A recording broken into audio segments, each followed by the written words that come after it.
He's in China. Who it is? It was supposed to be next week, I think.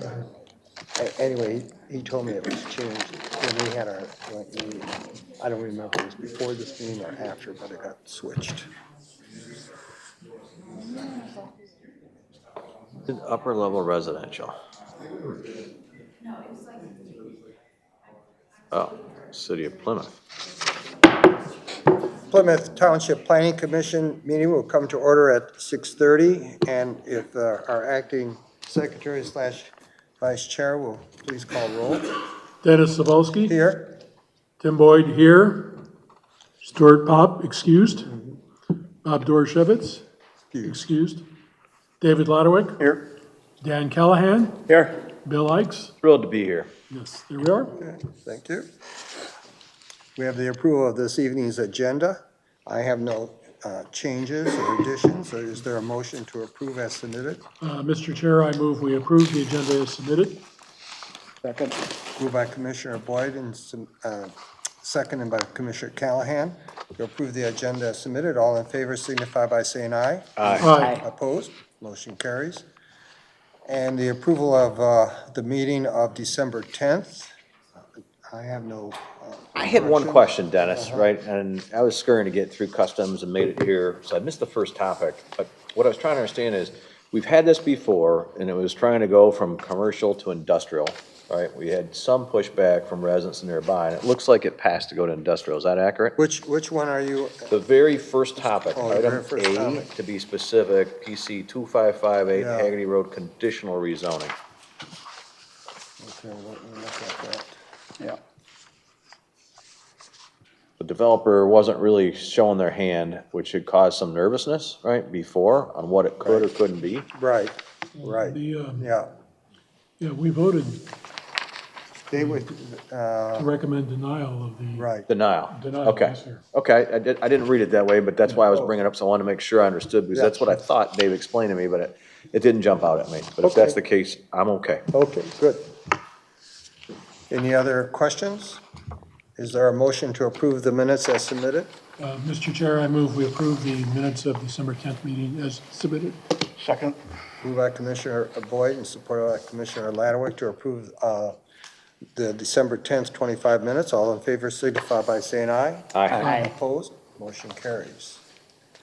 And public comments for any non-agenda items. So is there anyone here that wishes to speak on a non-agenda item? When do you know Sandy to come to a meeting and not speak? I always speak. I'm not sure if your mic is on. I can don't hear. think, I think it's on, just you gotta really lean into it. is this better? Okay. Yeah,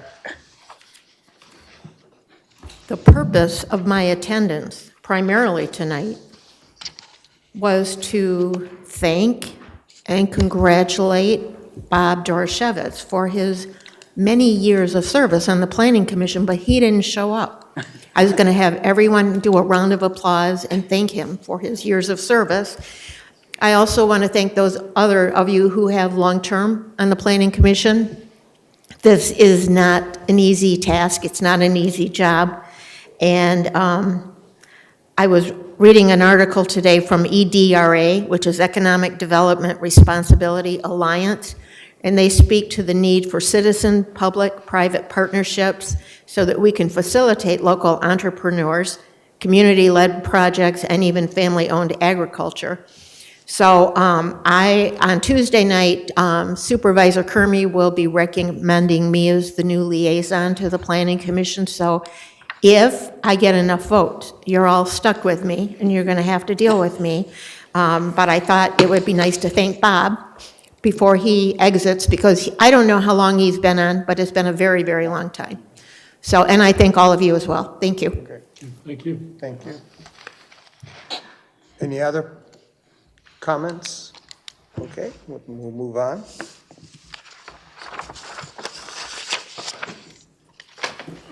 We have a public hearing for application 2588, 57-817 5 Mile Road. The Tractor Supply are here for a special land use. And planner, I'm not sure who's going to give the report, but Go at it. Thank you, Chair Sobolski. Good evening, Planning Commission, Commissioners. Liz Hart with McKenna. As Chair Sobolski said before you tonight is a request for approval of a special land use for a 22,000 square foot Tractor Supply retail building with an outdoor display area. The IND district allows commercial and service uses subject to special land use approval, and tonight's review is specifically for the special land use. The applicant will come back for a site plan review at a later date.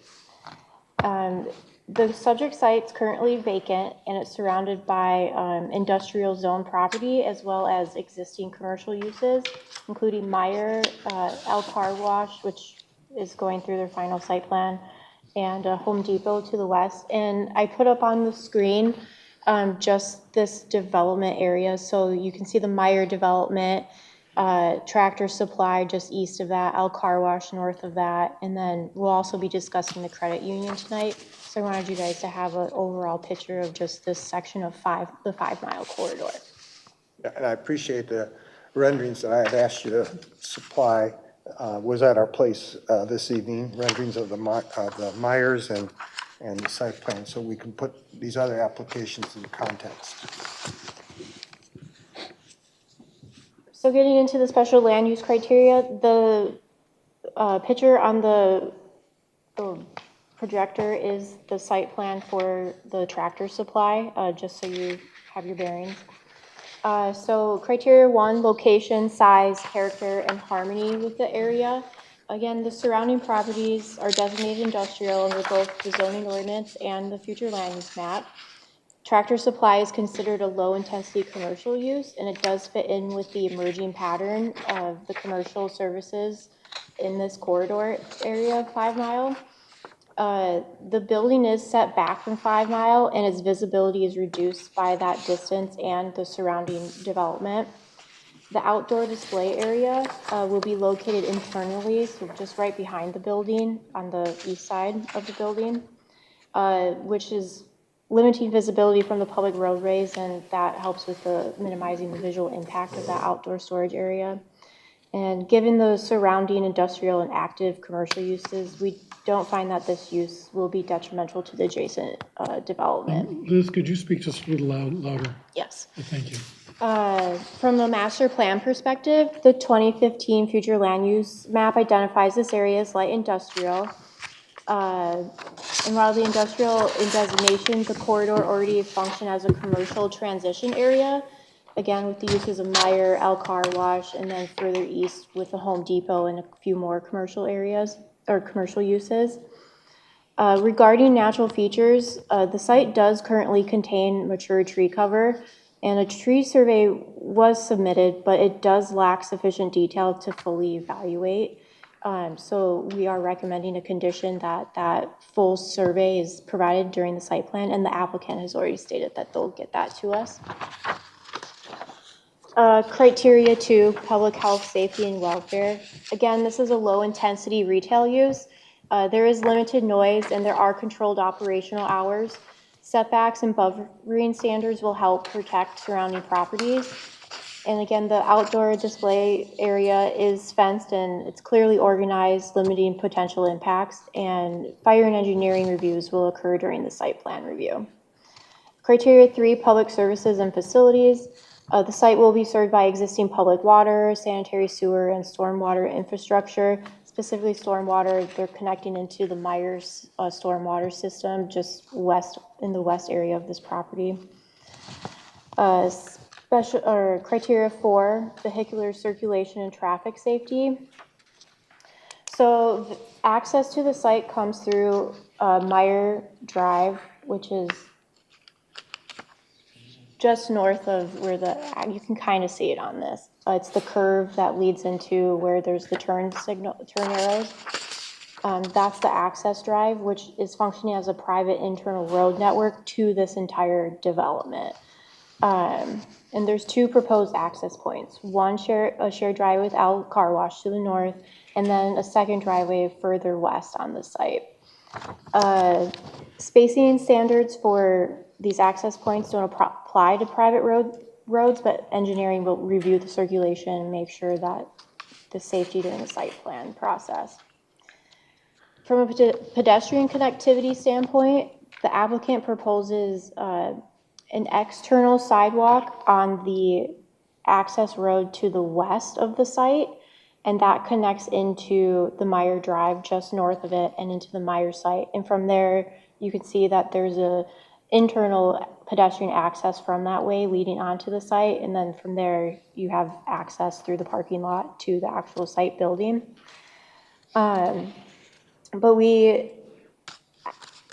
But the applicant's not proposing one along the Meyer Drive where both the accesses are.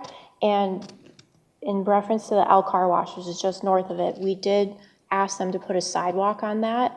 So we asked that you discuss whether a sidewalk should be required along here, because if we're requiring El Car Wash to do it, that sidewalk is just gonna stop there and there's no more connectivity there, it just kind of dead ends. To avoid gaps in the pedestrian network, it might be best to recommend a sidewalk along there. Criteria 5, safety and compatibility of use. Tractor Supply does not involve hazardous materials or industrial processes. And again, the outdoor display is a small-scaled fence internally located, and it's not expected to impact traffic or the adjacent uses. And then lighting, buffering, and circulation standards, they'll be addressed during the site plan review, but staff sees that it's intended to minimize conflicts, and the use is expected to blend well with the surrounding area. Criteria 6, compliance with general site development standards. As I stated before, a full compliance will be evaluated during the site plan review, but it does appear capable of meeting the requirements in Article 29. And then specific use standards found in section 19.2. Retail is considered a service use, and that is consistent with the intent of the industrial district. The proposed use will not impair adjacent development, as surrounding parcels are already in commercial nature and share similar site characteristics. So we do find that the site shape, size, and layout will not hinder the future development of any of the adjacent parcels, and even the one to the south, which is part of the MITC parcels. So we are recommending approval of the special land use request tonight, with 2 conditions: approval of a full site plan addressing all planning and fire and engineering comments, and then the submission of a complete tree survey at the time of the site plan review. That's my presentation. I'm happy to take questions, and the applicant's representative, John Hauser, is here tonight. Okay. And the applicant is here? And do you have a presentation, or? Good evening. My name's John Hauser. I'm with PEA Group, representing the project tonight. I don't have a presentation. Absolutely can answer questions if anything comes up. Looking forward to getting past this step and getting on the February agenda for site plans. Okay. Well, I can lead off with a few, and then we'll turn it over. On the tree survey, I had a question. Who did the tree survey? We did. The tree survey is complete. It was just a simple error that it didn't get included and submitted. So I've talked to Liz about it. I can simply email it to her. So is this an arborist that looked at it? I mean, Yes, how they? yes. Our professional ecological department went out okay. there and did the tree survey, yep. Okay. And on the outdoor display areas, so I understand you're going to have storage behind the building, but you're going to have this also in front of the building? Yeah, Tractor Supply typically has like a display area in front of the building where they might have, riding mowers, similar if you go to Home Depot, right? You see certain pieces of equipment that they're just kind of displaying.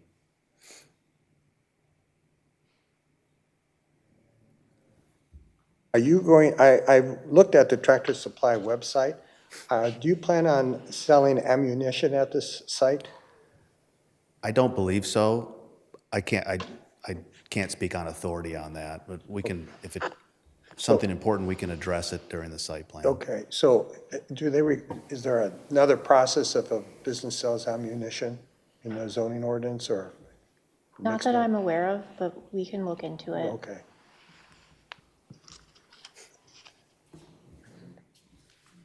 see. And what is the purpose of, we had that discussion about the sidewalks. Why don't you want to connect up with the, Yeah, it's not a deal breaker. In fact, I was not aware that El Car Wash was gonna have a sidewalk on their side of the road. Honestly, if you look at the sidewalk connection that we do show, there is a lot of grade difference on this property. It's kind of a leftover, I don't wanna say leftover, but it's an outlot that's longer than it is deep. It's not ideal for commercial use. Normally, a retail development would want to have the front of their store facing the main road. We're kind of tucked behind, but it's a destination retail spot, so from the developer standpoint, he was willing to look past that. The sidewalk connectivity, the one that we are showing connecting to Meyer, we could simply bring that along.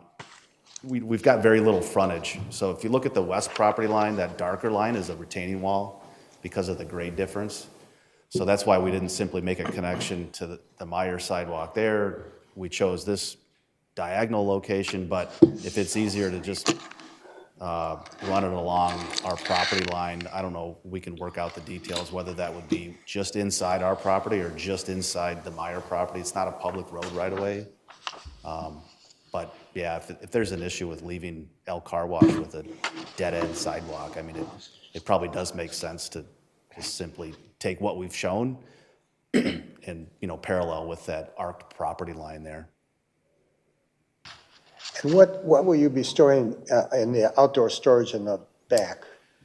Not an expert on Tractor Supply. The developer certainly will be able to answer that, but similar to what you might see at a Home Depot. I've been to a couple Tractor Supplies, but it would be feed, animal feed, containers, irrigation equipment, the normal stuff that they honestly sell inside, but just it's bulkier. It's whatever they're going to have outside would be weather resistant and just more shopping area or more visible display of their product that they're selling. You know how high up the storage would be? Would it be exceeding the fence? I don't believe it would be any higher than the building. In the building? Did you say? Yeah, that's what Oh. Because I'm using, again, you use the example of Home Depot. So when they were approved, they have their outdoor storage. You can see it from the front. Yours is not going to be quite as visible. So they are restricted that they cannot go higher than what the fence is, which is pretty high. It's probably as high as the building, I think. So I'm not sure if you would want to have a larger fence or if that's permitted. I'll mention that to the architect and the developer and see if that's a concern of theirs. We'd certainly comply with, and I guess I appreciate, if the height of the fence is the dictator, and we can reach a certain height to maximize that storage, I'm sure they'd probably choose to do that. Is that a consideration we should look at in granting special land use? We can do that with the site plan. Fencing would be under your purview for that, to allow a higher fence Oh, okay, height. okay. Anyone else? I had a couple questions, Go ahead. but Commissioner Bordy, go ahead first. I just want to intersect. Can we reflect in the meeting notes that Commissioner Dorshevitz joined the meeting at 6:45? Good, thank you. Go ahead, Bob. Welcome, Bob. Sorry, I fell asleep. I was gonna come up with a really good story, but I We couldn't can see think the of pillow wrinkles on your cheek. What's snow? I was shoveling snow for the little old ladies in the neighborhood. You're a good man, Bob. Community service, that's great. Okay, couple things. Where are the two heritage trees? That's the first question. All I have to go on is this, right? Are in the back, I'm hoping. Is there any possibility to save one of them? Well, we are saving, if you look at the east portion of the property, that's like I said, oddly shaped Yeah. parcel that got kind of left over. I think what happened was Redico developed it, sold it to Meyer. Meyer took the portion of the property that they wanted and left over, a couple parcels, El Car Wash being one, and then Tractor Supply here. So we've got green, ample amount of green space, and we are saving trees in that. Which is good, but the specific question is, where are those two heritage trees? Because as I look at this little map, there's stuff in that corner back there, and if one of them is on the west corner, man, I'd like to save one of the two if all possible.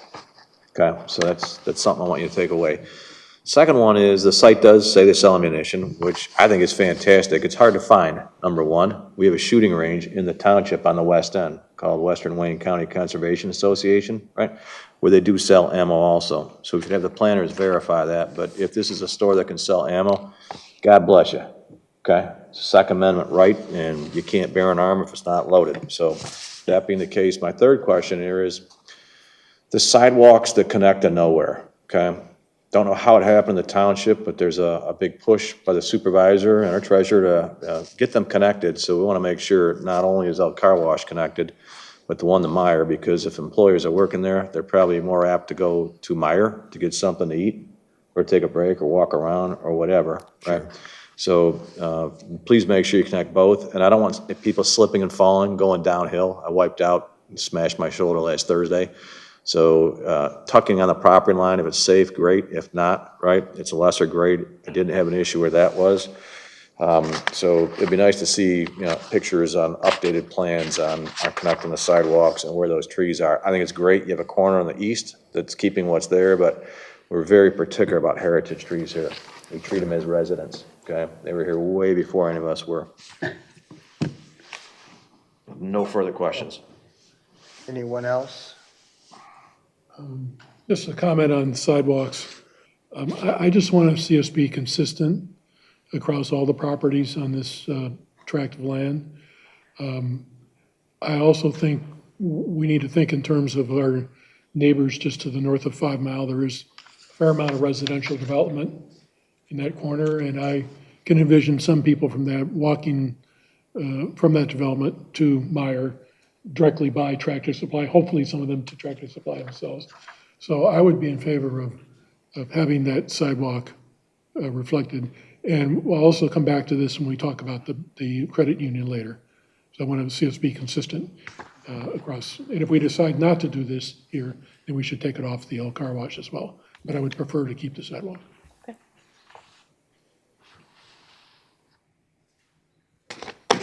Just one other comment, I think this is an excellent use of this piece of land and a nice retailer to join the Plymouth Township community, so. The tough shape, and you snuck it in, right? I'm hoping you can save one of the two trees, right? We'll certainly do our best, yeah. So if you get your dough at the credit union, you can go get your Tractor Supply, and then go get your car washed, and then get something to eat at Meyer, and it's a good day. Yeah. The residents are literally right across the street in Northfield Township. So a question for the planner. So on the special land use, we always like to see a statement. So we can consider this communication from your group, the peer group, that this is what we're approving. Is there a statement that they've submitted? So unless you have any questions on this, this is really what we're addressing. Okay, any other questions, comments? Are we ready for, we have to have the public hearing. So who would like to make the motion to open the public hearing at 6:53? Mr. Chair, I move we open the public hearing on PC 2588 at 6:53. Second. Moved by Commissioner Boyd, supported by Commissioner Laderick to open the public hearing at 6:53. Is there anyone here that wishes to speak on this application? Okay, hearing none. Is there a motion to close the public hearing at 6:54? Mr. Chair, I move we close the public hearing at 6:54. Is there support? Second. Okay, moved by Commissioner Boyd and supported by Commissioner Callahan to close the public hearing. All in favor signify by saying aye. Aye. Opposed, motion carries. Are we ready for a motion? I believe so. Okay. Okay, Mr. Chair, I move that we recommend the Planning Commission Special Land Use Application Number PC 2588 for a retail building and outdoor display area for Tractor Supply at 5 Mile Road with the following conditions. 1, approval of a site plan which addresses all planning, fire, and engineering requirements, and 2, a full tree survey submitted with the site plan. You should say as, the uses as submitted. As, For December 17th yeah. by the PM group.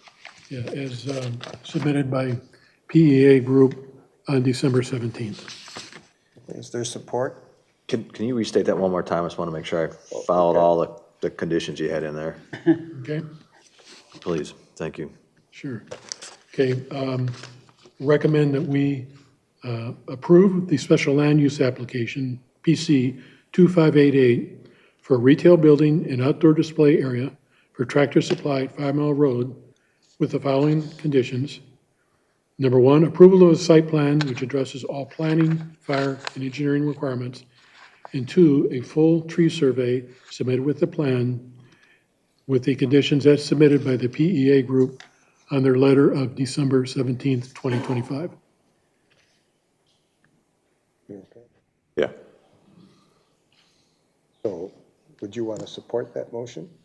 I would. Okay. I was just hoping we're going to include ammunition could be sold in there to make it crystal clear, but We we, yeah, darn it. I don't think that's necessary. I just want to make sure that if there is ammunition, that there isn't another step. Yeah, no, we want to Yeah. cover all bases, Yeah. so. Yeah. All right.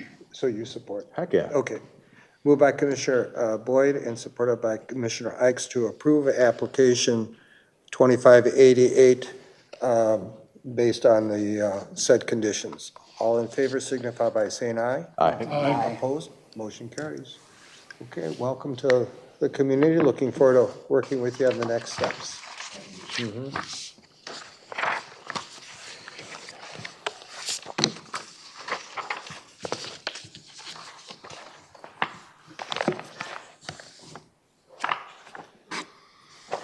Door. Commissioner, can I just ask one question?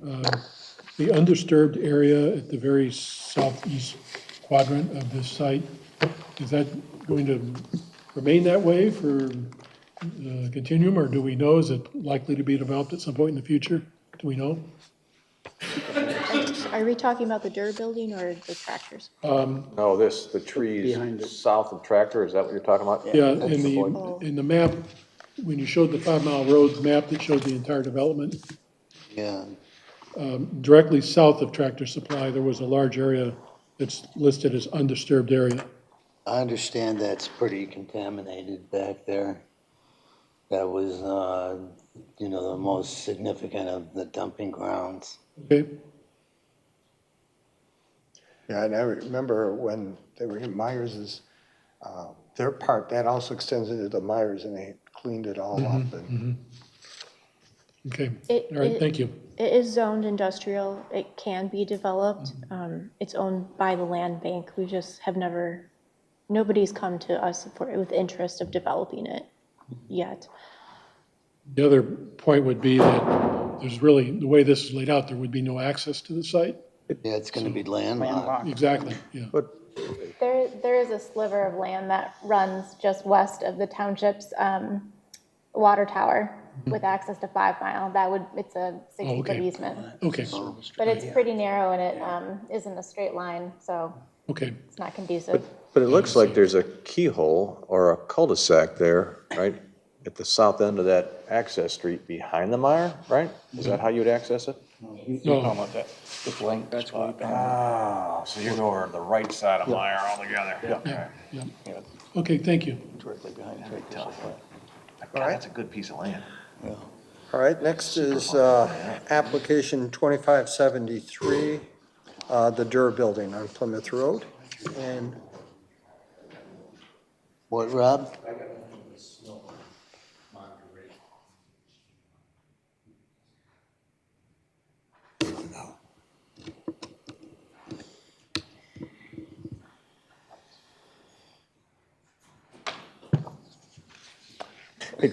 Commissioner Boyd, I did want to add, right, Eagle just handed out $9 million to 19 regional airports here that had PFAS contamination, so it'd be nice to know what contamination is on the ground, A, and then maybe to ask for Superfund cleanup money by the township to try and do something with it so it could be used. I believe, Bob, you told us that pollution dates back to early in the 20th century, before PFAS really was a issue.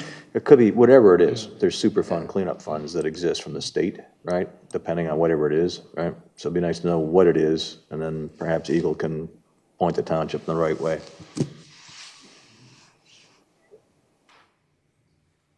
Okay, not sure, we're ready for the planner's report. Thank you. Evening, Commissioners. Laura Mangan with McKenna.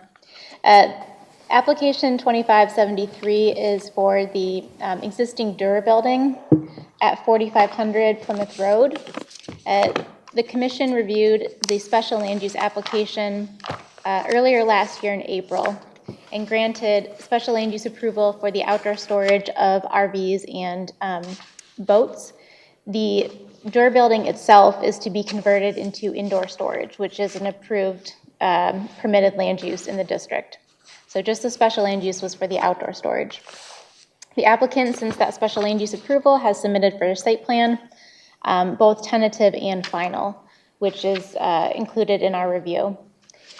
Going through the site plan standards of the zoning ordinance, the first criteria, site design. The site is properly zoned. Again, they received their special land use approval. It is designated for industrial in the master plan, so it's compliant with that trajectory. Largely, the site will remain the same. They are proposing to remove that existing cul-de-sac that's in the front yard and to replace that with some new landscaping, so that will kind of beautify the front lawn of the building. In terms of criteria 2, site appearance, the only new structures that they are proposing for this site is a canopy to the east of the building that would cover the main entrance, and then a concrete ADA compliant ramp that's kind of in the southeast portion of the facade that would lead up to that main entrance. In terms of dimensional standards, they are generally compliant. The building is an existing nonconformity on one of its side yard setbacks, but no change or increase to that portion of the building is proposed, so that is a legal nonconformity and can remain. The canopy that they're proposing at that main entrance is only 16 feet in height at its highest point.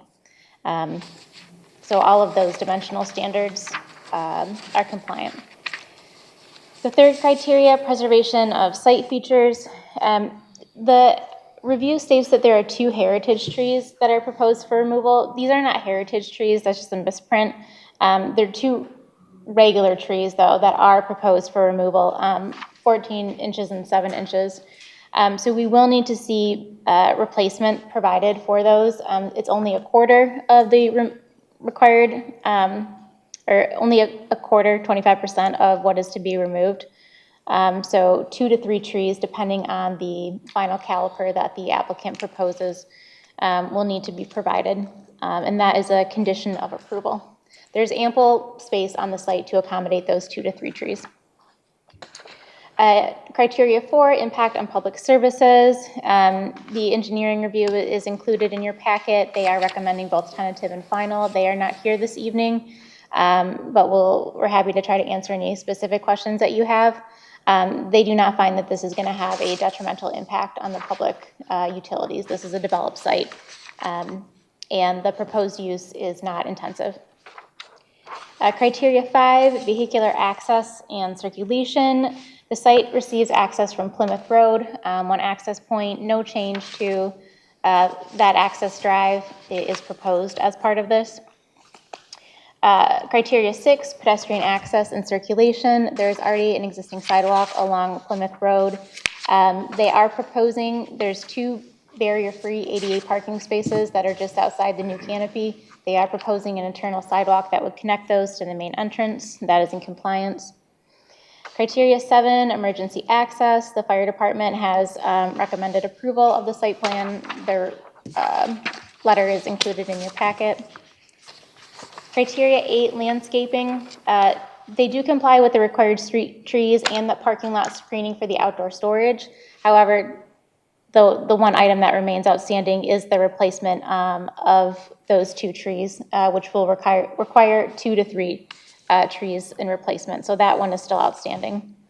They are proposing a 6-foot aluminum fence around the outdoor storage area that will be also screened on the outside by vegetation, including evergreens. In terms of parking and loading, the use requires 25 parking spaces, and that's just based on the number of units inside. This is a low-traffic use, and the applicant is proposing to construct 14 spaces for the public's use of the facility. And then they are proposing to bank the other 11 required spaces. So they would not be constructing those spaces. If there proves to be a parking shortage on site and that becomes an issue, then they do have the physical space to convert some of that outdoor storage area into those 11 bank parking spaces. So we would recommend approval of that and to not construct any more pavement near the front entrance of the door building and just leave that landscaped. In terms of the structure design and architecture of their addition, the canopy is brick with metal trim. So this will be a modest addition to the building, and we don't think will deter from the quality architecture of that front facade. In terms of lighting, the photometric plan shows an average illumination level that's below 3-foot candle. So overall, this is not a heavily illuminated site. However, there are a couple points just under the light poles where it exceeds that maximum of 10-foot candles. So we'll need to see a revised illumination plan that does just lower those couple spots a tiny bit. And then as there is outdoor storage on the site, there are some specific use standards that the ordinance requires. So there's a couple notes that we're requesting that the applicant add just to ensure that there's no abandoned or inoperable vehicles that are parked on the site. And that should be a quick addition to the revised site plan. So based upon the overall general compliance, we are recommending tentative and final site plan approval. That is conditional upon first the Planning Commission finding that the bank parking is appropriate. Provided that you are in agreement and have consensus on that, then we list a couple conditions for approval. The first is any outstanding engineering items. The second and the third are those 2 site plan notes just to cover the outdoor storage. The fourth condition is that the exterior lighting be slightly reduced to not exceed that maximum 10-foot candles.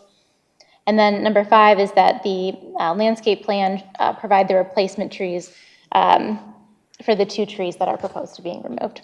The applicant is here this evening and happy to answer any questions that you may have. Thank you. Thank you. And is the engineer here today? They are not here this evening. Their report recommends both tentative and final. Any outstanding items they feel can be addressed before the pre-construction phase. Oh, okay. And then we also have the report from the fire department, and it looks like it's perhaps some issues and they've been cleared. So is the applicant here? What did they do here again? Well, you can ask him. They're coming Storage right of up for it. RVs and boats. Indoor storage and a yard of outdoor storage, Bob. Okay. Thank you.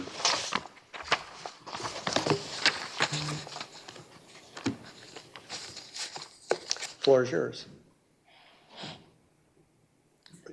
You have a, No, my name's Brian. I'm here to answer any questions you guys have.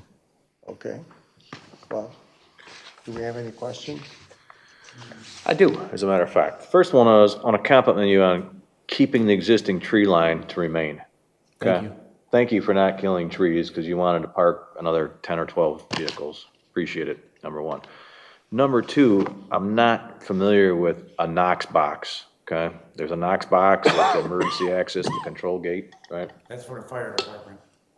They have the only key to that so they can get in it. Okay. And there's a 20-foot swinging gate for fire access on the back, west corner that's chained shut, so the fire department has the padlock key to that That's also. for fire department to gain access from Okay, the railroad department. it's wheelchair accessible, the ramp, that's a good job on it. It's the only questions I had. We have them too. I'm sure there'll be others. Maybe not. No, Okay, nothing. good. Okay, well, They did their job. they did a good job. So who's going to make the motion? How's that? Thank you. I'll attempt to make a We didn't motion vote to yet. take the load off of Commissioner Boyd here. Oh, okay, go ahead. I'd like to make a motion to approve PC 2573 for the door, building, indoor, outdoor storage, tentative and final site plan with the following recommendations as they are specified, right? To get the engineering review letter prior stamp of approval, to prohibit the storage of parts or assemblies or other materials, and that every vehicle that's stored must be duly licensed, and then have an updated landscaping plan to show where the replacement trees are that will replace the 2 heritage trees. Is there support? Just one comment. Yeah. Actually, they're not heritage trees, right? We corrected that. Well, they're not. So we could say. Oh, I we feel could just better say- now. Yeah. I do Thank too, you. yeah. But we could just say the 14-inch and 17-inch Okay. diameter breast height trees would be the correct. What do you think? Put a smile on my face. Yeah, me too. The fact they're named dirt building, indoor and outdoor storage says a lot about what they do. Is there support? I support. Okay. Moved by Commissioner Ix and supported by Commissioner Boyd to grant tentative and final site plan approval for subject to said conditions for application 2573. All in favor signify by saying aye. Aye. Opposed? Motion carries. Thank you.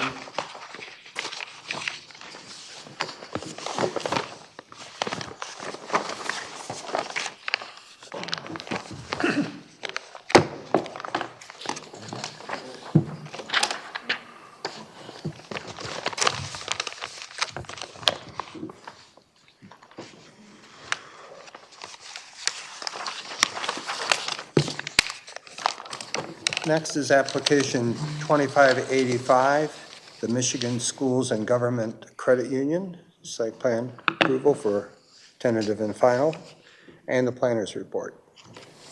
Thank you, Chair Spolsky. Good evening again, Plan Commissioners. Liz Hart with McKenna. Before you is a request for tentative and final site plan approval for the construction of a new Michigan Schools and Government Credit Union branch with drive-through lanes located off of 5 Mile Road. On the screen, you can see it's part of this big development that we're discussing tonight, and it's just to the west of the Meyer development.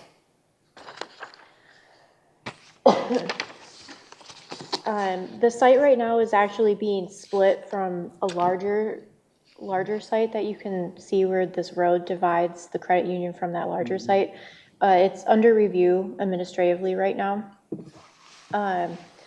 And a special land use for this site was approved on October 10th, 2025.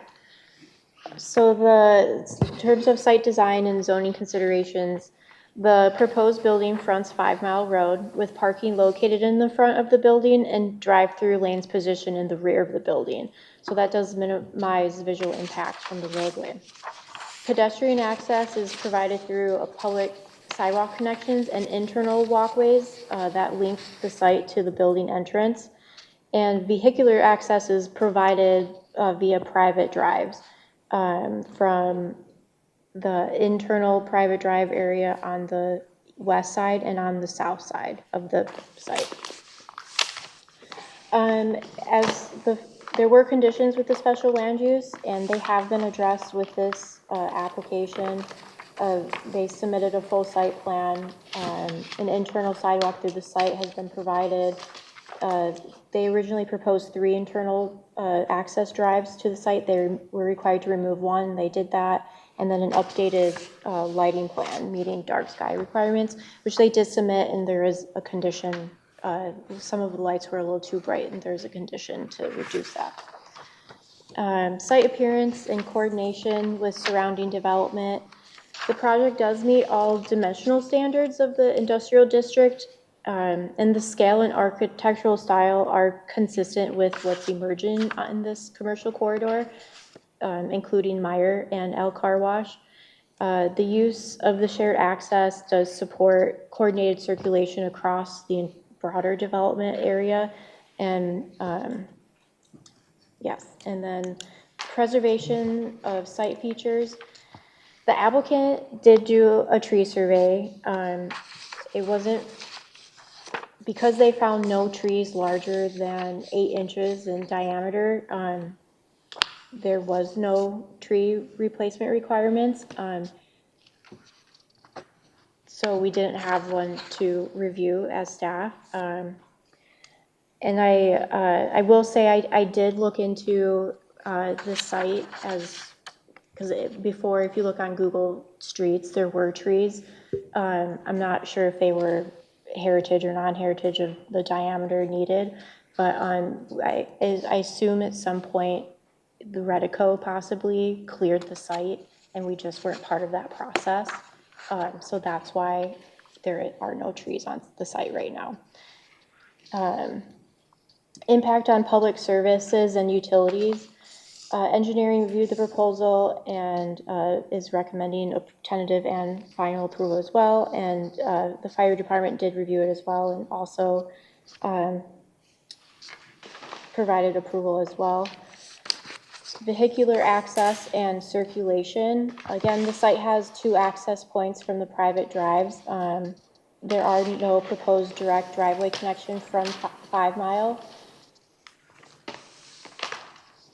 One outstanding item does remain. We would like the applicant to submit a truck turning movement diagram for the refuse vehicles and fire apparatus prior to final plan stamping. Liz, can you switch it back so people can follow along?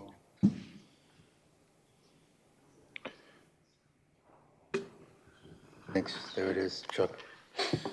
Pedestrian access. So internal sidewalks, again, they connect to a public sidewalk system to the building entrance, and all walkway widths meet or exceed the ordinance requirements. However, there is no sidewalk proposed along the southern private drive, which, as we talked about earlier with Tractor Supply, having all sidewalk connections is important to this site. So that should be added as a condition of approval if the planning commission wants that, that the south side sidewalk be implemented into specifically it'll be the Meyer site. Again, emergency access, the fire department reviewed and approved the plan. Landscaping, screening, and buffering. So the ordinance requires landscaping to create visual separation and break up paved areas and remain compatible with township character. And the plan does provide landscaping, trees, and buffering. In regards to buffering along 5 Mile Road. So we reviewed the applicability of the expressway buffer found in section 26.12.5, which requires a 20-foot buffer for industrial sites abutting an expressway. In internal staff discussions and just a little more research before this meeting, 5 Mile Road is designated in the master plan as a major thoroughfare, not an expressway. And the zoning ordinance actually doesn't define an expressway, but how we interpret it, I believe M15 or 275 would be considered expressways, but the master plan identifies 5 Mile as a major thoroughway, and it doesn't actually address expressways or identifies them. So we are determining that 5 Mile is not considered an expressway, and so therefore that additional 20-foot buffer isn't required, but they still are proposing a 20-foot buffer for their site. So this does provide a treatment to soften the corridor and create an attractive frontage for this area. However, I did note in the staff report, El Car Wash was not required to do that. They're only proposing about 10.5, and they are coming back for final site plan, and we'll take a look at that for February, to ensure that there's consistency along this buffer area for this corridor. So regarding parking lot landscaping, planting islands are required to include shade trees. From the site plan, there's only one island that contains a tree, and there's about 4 on the south side of the canopy for the drive-through, which is okay. But staff would like to see those trees actually spread out in the parking lot, just to generally meet the ordinance intents a little bit more, of creating more shade in that paved area. Parking, loading, and stacking.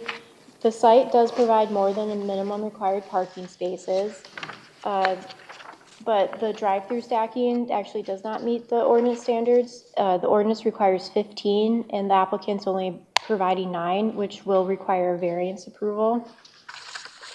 There is no formal loading zone shown. The applicant has stated that they propose off-hour deliveries, which is acceptable. And then snow storage areas need to be clearly defined on the plan. They're not currently, the applicant has stated that there is sufficient room on the south side, just would like to see that noted on the site plan. Building design and architecture. The building's proposed to be 1-story. It features brick veneer, ephes, and architectural accent details. The overall design is consistent with the corridor so far. But prior to final stamp approval, the applicant needs to submit building material percentage calculations. It appears they meet it. We just want to have that on the plan. And then just the building length measurements just to confirm facade articulation compliance. Exterior lighting, again, the lighting plan does generally comply with the photometric standards and the dark sky requirements, but there are 2 fixtures identified as light B and C, and they do exceed the permitted intensity levels at the property line. They're on the west side of the property, and those need to be revised to be lowered. And a note needs to be added indicating that lighting will be turned off after business hours except for required security and canopy lighting. So staff is recommending tentative and final site plan approval subject to the following conditions: the submission of a truck turning maneuverability diagram, an updated landscaping plan addressing the parking lot island trees. I do mean to mention there are no proposed street trees along the private access drive.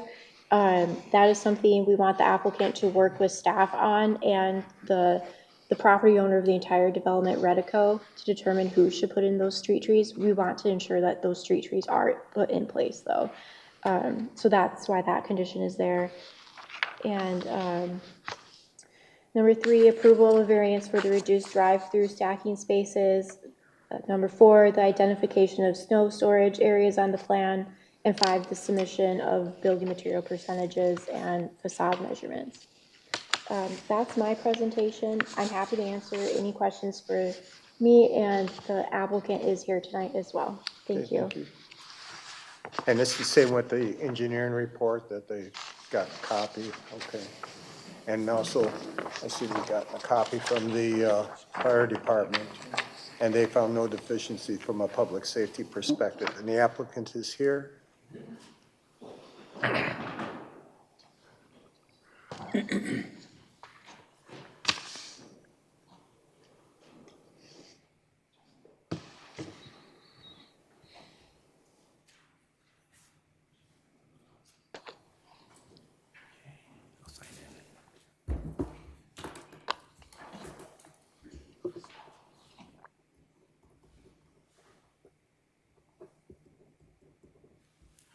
Okay, good evening, Commissioners.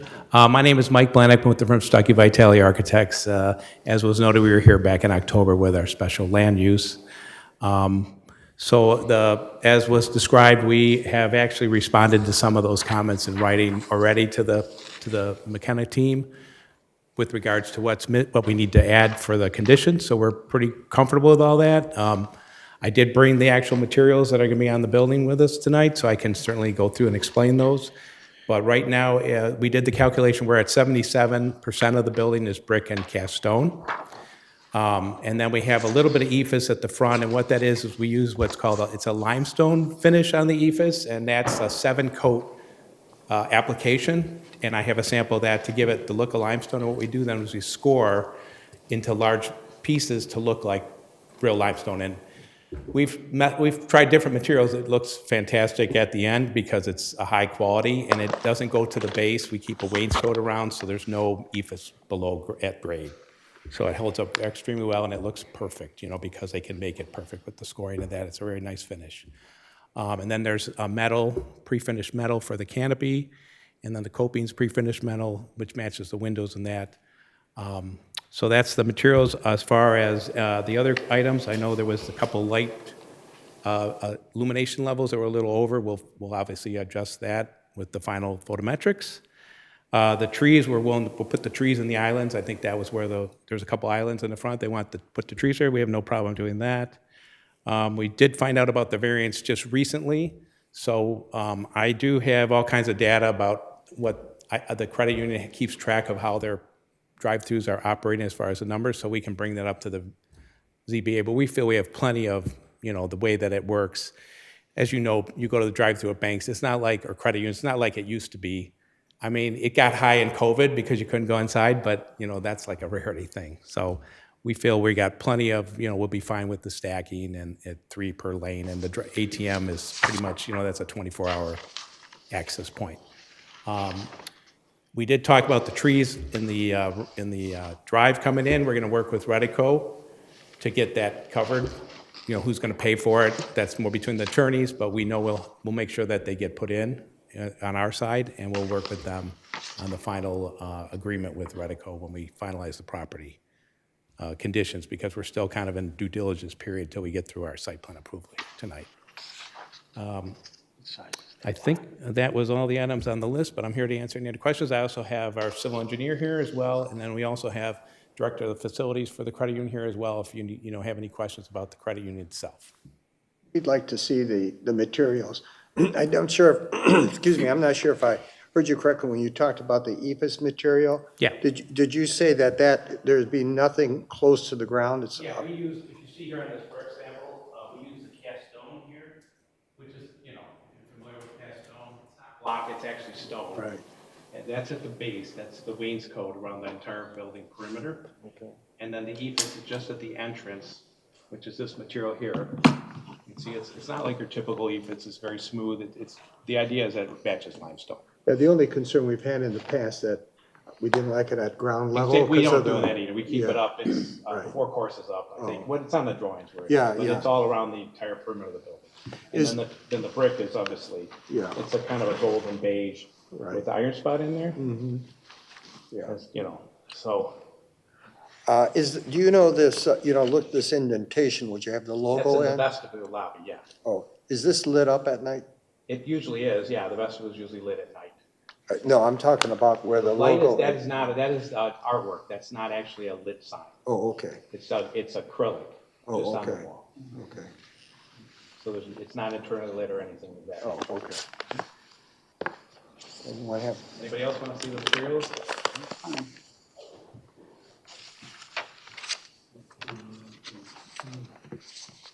It's a smoother brick, it's just a little more higher finish, and then that's the finish on the EFS. That's just at the entrance we use that. It's brick all the way around.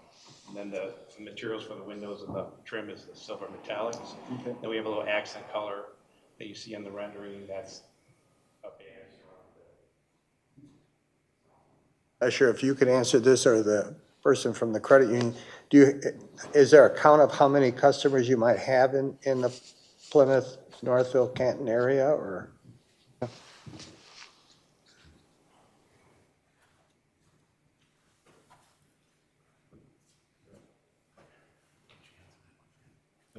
My name is Matthew Dishman. I'm the facilities manager for MSGCU. We have a branch in Canton currently. We do have numbers of the counts that I could share with you. So, I think. Oh, yeah. So, well, the bottom of the question is that you're just trying to build up your membership and. Absolutely, Okay. yes. We've been, in this area. We're in Ann Arbor and Livonia, and we've been eyeing this area. And again, I think this is going to be a great site for a lot of reasons. But yes, we're looking to always increase our membership. Yep. Okay. Will you have safe deposit boxes inside the facility? That is not up to me. That is up to the CEO and the COO. We don't have them at many of our branches, but we do at some. At this one, I don't believe we will be having safety deposit boxes. Well, let them know there's a shortage in the township. I can certainly do that, and this guy right here can design A them. lot of banks are kind of moving away from. I know that. That's why there's a shortage. Chase is getting rid of theirs this year. Oh, they are? Yep. I will share that, though, with our CEO. Any other? Yeah, I have a question on the trees, right? I noticed there's 4 locust trees. Those are really messy, number one, okay? And What then, trees? Well, wait, it depends on the kind of locust. well, yeah, it does, but I'm talking leaf density, leaf size, right? They are tough to keep clean, okay? At least the ones we have in our neighborhood, extremely Well, difficult. there's different types of locusts. There's a certain kind that has the big curled brown seed pods that come down in the fall. Yeah, That's not in the tree trade this time, at this point, because it is a nuisance. Yeah. But there's other kinds of locusts, like a shademaster locust and a skyline locust, that have very small leaves. Small leaf. yeah. Yeah, and they're actually appreciated for that, because they fall in the fall, you don't have to rake them. So I just want to be clear about that. All right, so I should know my locust trees. Yeah, there's Okay. quite a wide variety. All believe right, it or not. okay, I'll defer to you, Commissioner Boyd, on that. The gum, if this is the type that has these balls that are like spikes, right? This is, again, messy and painful for dogs. I'm sure will be walking there, right? On their way to Myers with people. Again, there's different kinds of black gums. Yeah, They're a very pretty tree in the fall. and they keep their leaves all the way into December. But I actually know this because we just have updated the landscaping at the beginning of our subdivision, and the contractor was proposing those types of trees. And there were lots of questions about that. The answer they told us, and I don't know if it's the exact same species that you have, but the answer they told us is that that particular type of tree species doesn't develop the little black balls until it's a relatively old tree. And when they do it, it's not very objectionable. So I would hope that, to your point, that just as you look at that you make sure your tree supplier is providing a correct species of black gum that doesn't have that issue. Okay. They're painful to step on. And then I had one other question here. As I read the very thorough report that McKenna gave us, right, the fire department has signed off, right, on this, right? So we have this condition on the truck maneuverability, right? It's an open, right, that just needs to be resolved. I'm just surprised we got a fire department sign off when the maneuverability of getting emergency response vehicles like a fire truck in or out hasn't been satisfied yet. Good evening, Eric Williams with Stonefield. When we looked at this, the fire truck typically needs to be within 150 feet of all points of the building. And actually, if you look at, I'm going to call them the Meyer drives, but the main access drives to the site, if you put a fire truck throughout that kind of L shape, you can actually access the building from those points. I think in all reality, the fire truck would not look to circulate the building because A, they'd be basically on top of the building based on the size of the site. And then B, those drive aisles are rather tight at the northeast corner. They are so tight. really, they might enter that south end of the site adjacent to the drive-through canopy, but they won't be accessing the north and east sides of the site. And then obviously, I don't think anybody wants to block 5 Mile, but that's another option. So there's more than enough room and close proximity for that truck to park if that ever needed to happen. I had a question, and this actually is to the planning department as well as the applicant. It relates to criteria number 6, pedestrian access in the sidewalk along the south section of the subject site. What are we actually asking the applicant to do, and what is the applicant agreeing to do on that? And if we could show the map, the site plan, where that sidewalk would be.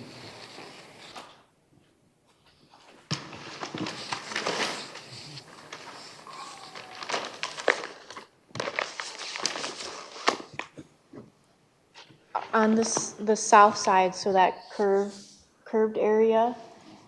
There's a big, like, rear yard where those 3 trees are. It's pretty large, and then it hits the drive access. So that's where that sidewalk would be, because there would be sidewalk leading into the Meyer development along that. So that's where we would be asking them to put that sidewalk, is on the south side of that property.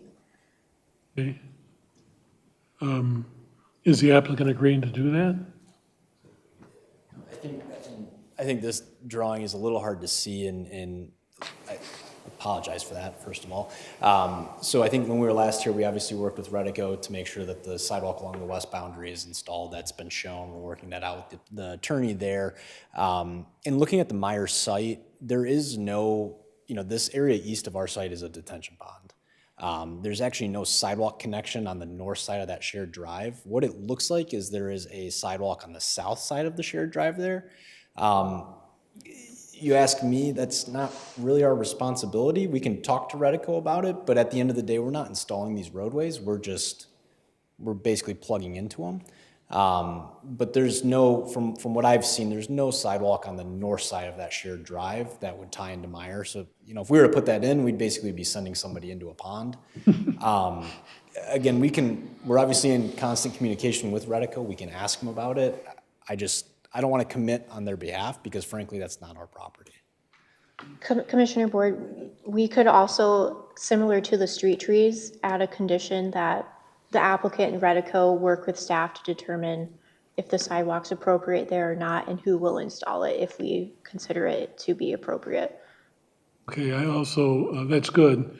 I also question what the real usage, pedestrian usage would be of a sidewalk on the west side of that site, because it's really relatively little residential west of that area, other than the manufactured housing on Ridge Road. So I just don't know. On the east portion of that site, I can see easily how pedestrians would be using those sidewalks. On the west side of the site, I'm just not as clear. So the recommendation that you and Redico and the group come up with a consensus plan is a good recommendation, my point of view. Was that a condition that was part of the judgment? Do you know about the sidewalks? And Yes. it was. So that's, that was the judgment. But they can still ask. But if I'm understanding what you're saying, directly east of the credit union site is now a retention pond? Correct. Yes. And there is no sidewalk planned along the south side of that? Liz, are you able to blow this up at all? I'm not sure. What it looks like is Meyer has a sidewalk that stubs to basically the northwest corner of their parking lot. It ends on the south side of that east-westmost drive. Again, it's so hard to see on the scale of these drawings, but there is a walkway there on Meyer's property that ends, but it is on the south side of that shared access drive.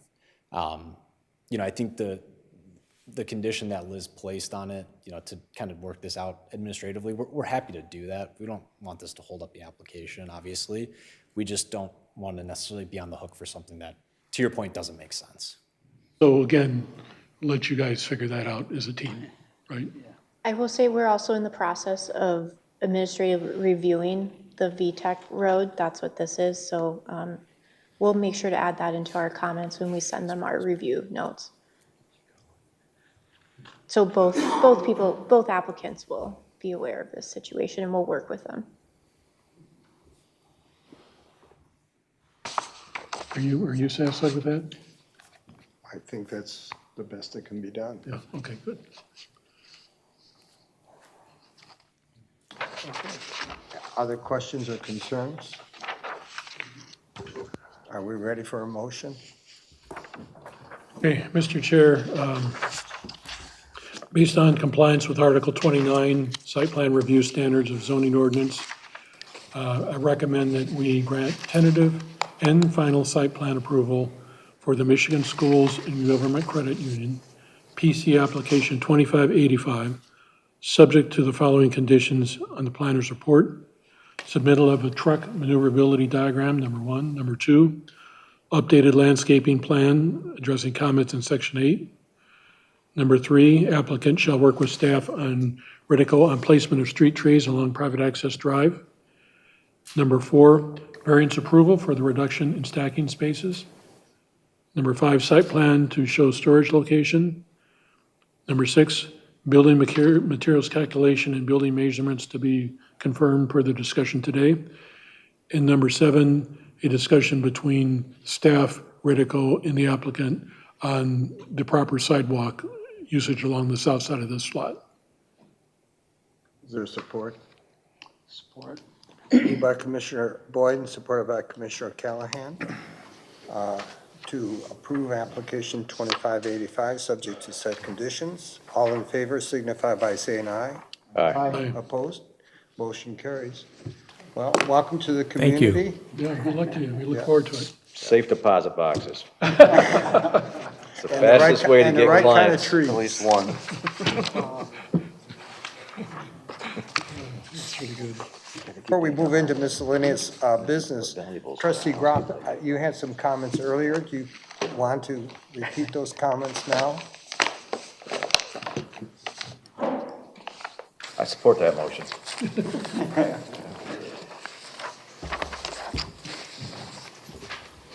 I specifically came to the meeting tonight, Bob, to thank you for your many, many years of service on the Planning Commission. It takes a lot of time, it takes a lot of work. This is not an easy job. And I think it's important for us to recognize your contributions to the Planning Commission and to the community. I know you're not retiring, you're just walking away from the Planning Commission, but I want you to know that I appreciate, and the citizens of this community appreciate all the time and the many years that you've put into working on the Planning Commission. Thank you.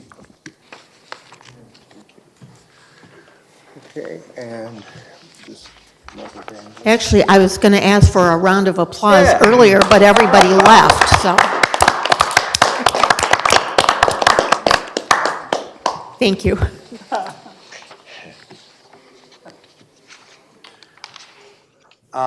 Receive and file the annual report, the draft.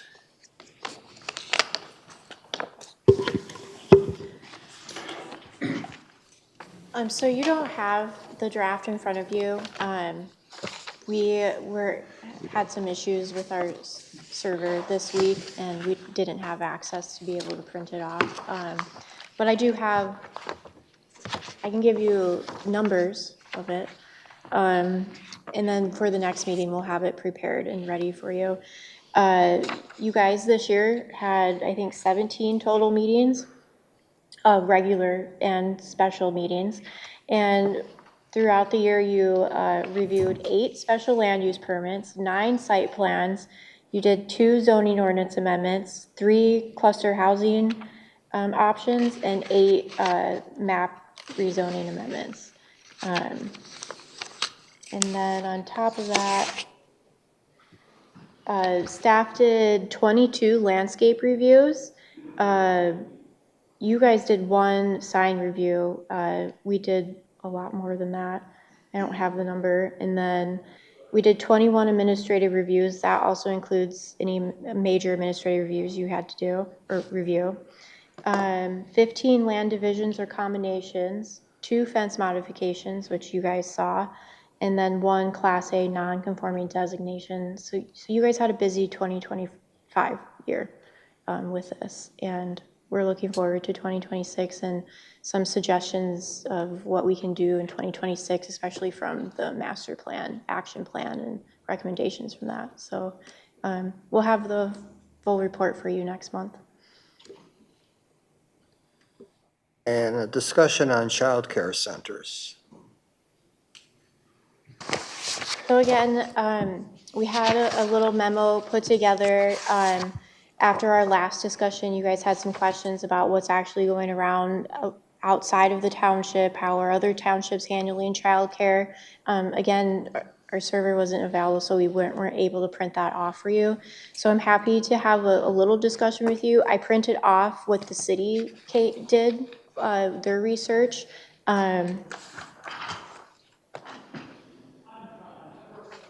I did put together a little map from their report, they had a list of all existing childcare facilities in the township.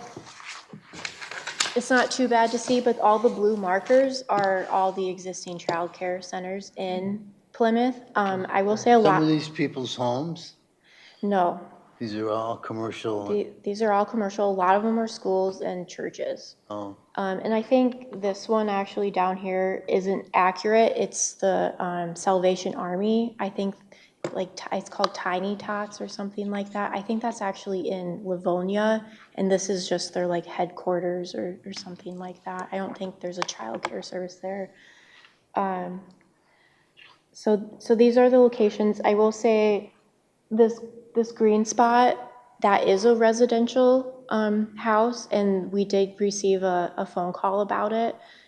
They didn't meet the outdoor space requirement of 500 square feet per child, but in discussions with them, they specifically said, you know, they like to be on corridors where it's leading to people to do their errands. That's why Ann Arbor Road was something they were looking at, but they also did mention that they like to stay out of the intense commercial areas, specifically because of traffic.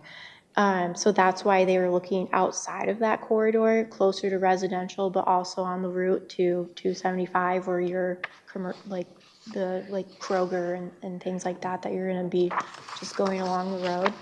And they also did mention that specifically their company, and they're expanding all over Michigan right now, they do have indoor play space. I know our discussion has been about outdoor play space and if 3,000 is enough. They did say 3,000 is plenty. A lot of their sites don't have that much, and it's still plenty for their children that are there. They said that they actually have groups. Not all the children are going out at a time. They have different groups that go out, so not all children are outside at one time. And then the indoor play space also acts as an additional area for them. And I know our discussion was with the city and changing our Ann Arbor Road corridor text. And that specific site is like right in the middle of Ann Arbor. And the concern is traffic right there. And specifically, I don't believe more traffic will be coming to that area. I think the traffic issue will actually be the customers accessing and leaving the site. I think that will be more troublesome for them than actually more traffic coming to Ann Arbor. I think, you know, people that probably go this way all the time and have their kids, like that's an easy way for them to just drop off their kids. I worry about access in and out onto Ann Arbor Road or not from that site. But that is a city site. And if we do end up changing our code, this is a special land use approval, so you do have a lot of purview to look at, you know, is the site compatible with the use?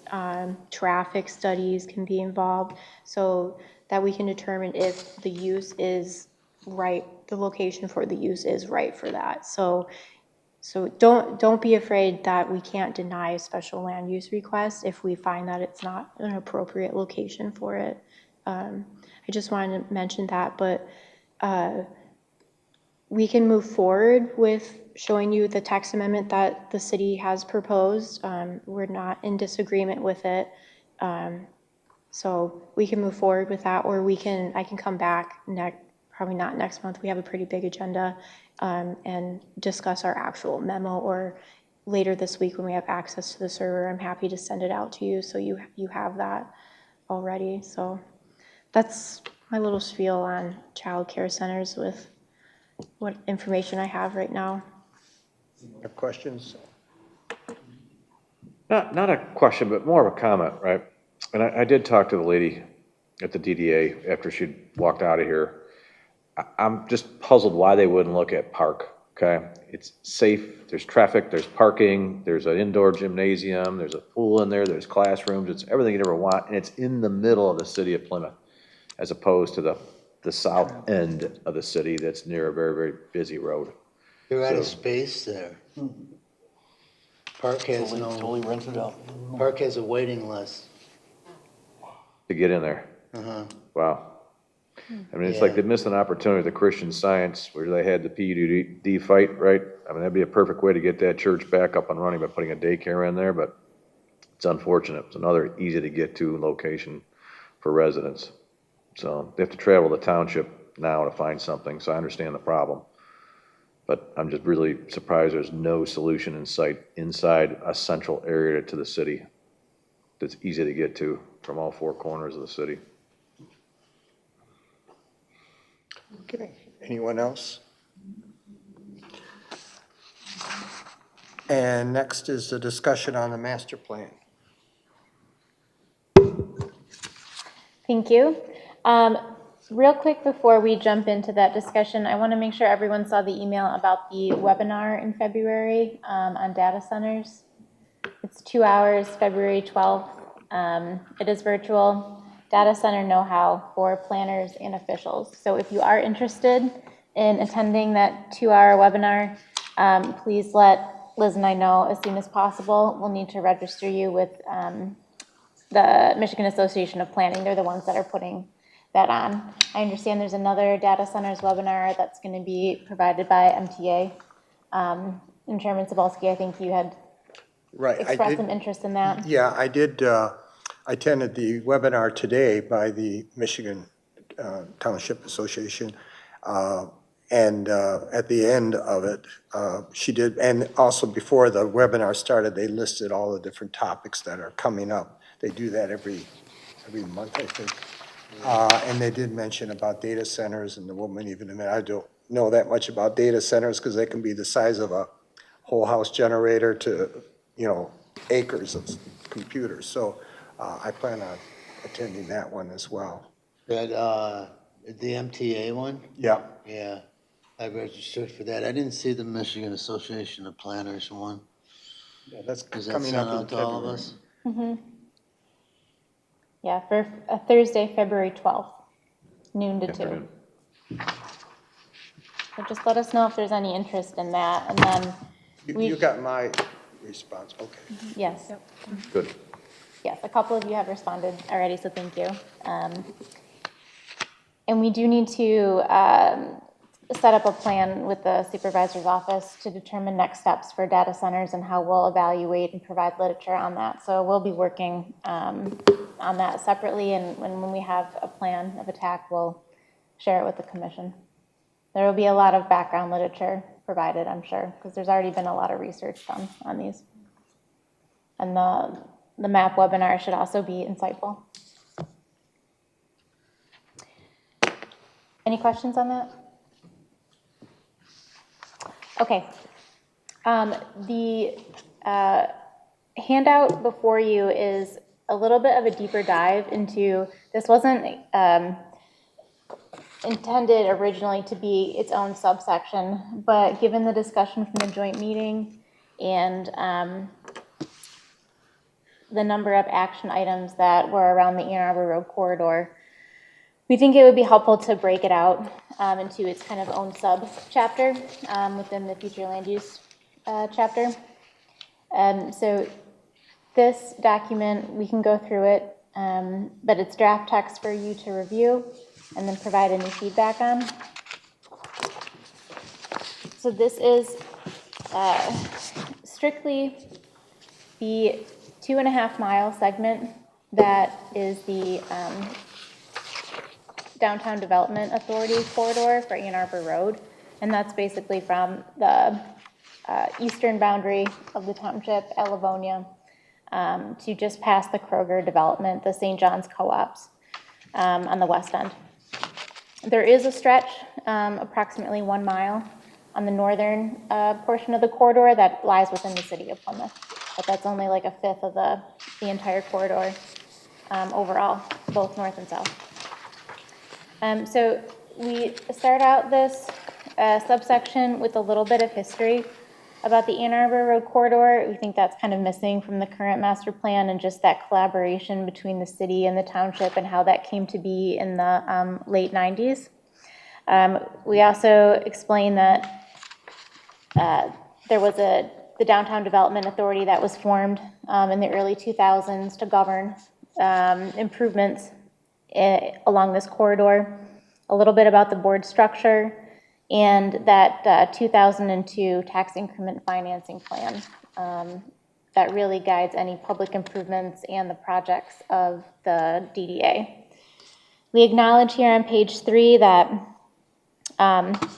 quote, while the DDA and the Planning Commission have had limited interaction in the recent past, greater collaboration between these entities is essential for accomplishing the many objectives of the township's master plan. And that really is true of the Board of Trustees as well, just greater coordination between these entities, especially when addressing things like traffic.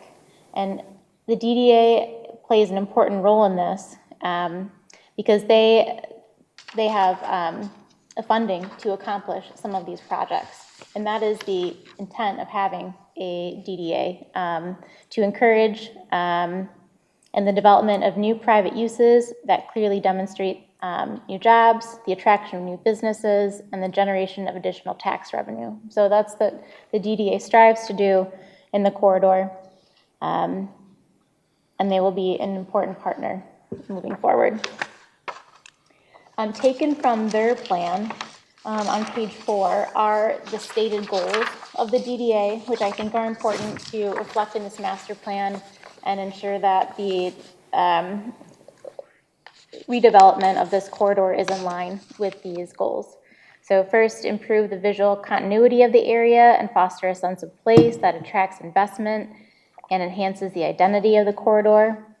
Foster connectivity and access between surrounding neighborhoods and destinations along Ann Arbor Road.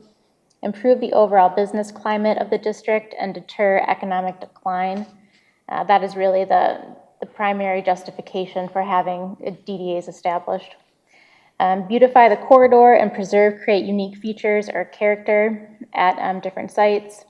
Maintain and improve public facilities, so that would include anything within the right-of-way, lighting, but also facilities such as this township hall, right? This is within the DDA and is considered an eligible expense and public facility to improve. Enhance the neighborhoods and residential uses along the corridor, accommodate safe movement to and along the corridor for vehicles, pedestrians, and cyclists, address traffic calming and improve congestion, and lastly, activate frontages in existing businesses and ensure infill development is context sensitive and compatible with adjacent land uses and development in the district. So I think that background is just good to have in this master plan and to link the Planning Commission and the DDA. Is there consensus that we should include this information? Okay. I think it's a good idea, A, to include it. I'm just surprised how many of these bullet points, that previous topic we had, doesn't fall in line with what's in here, right? So I think we've got the right content, and it should be included in the master plan by all means. Just one editorial comment on page 4, the second to left bullet. Address traffic calming and improve congestion. I don't know if we can change this or not, but if we could, I would prefer to replace improve with reduce congestion. Just traffic calming and reduce congestion. Okay. A good suggestion. It's clear. Yeah, to me, calming refers to people not speeding through, which if you slow it down, then it's going to probably cause more congestion. Well, but Yeah, there are two different approaches there. my view is we've got to everything we can do to reduce congestion. Feedback from the public, all their meetings, all of the surveys we've done. I don't know that traffic calming necessarily is 100% increases congestion. There's some proof that traffic calming actually improves traffic flow. I'm a little skeptical about that, but that's what I've read. Am I right on that? Or, I mean, are there instances where you can both reduce congestion with traffic calming? Yes, traffic calming aims to improve the safety of a corridor. So something as simple as like street trees, right, is a traffic calming measure in that it is a physical barrier, right, for pedestrians that are on that sidewalk between the vehicle, but it also it signals to the driver that there is activity and objects within that right of way, and it just naturally changes behavior to be more alert, to be more responsive to activity that you see within that right of way.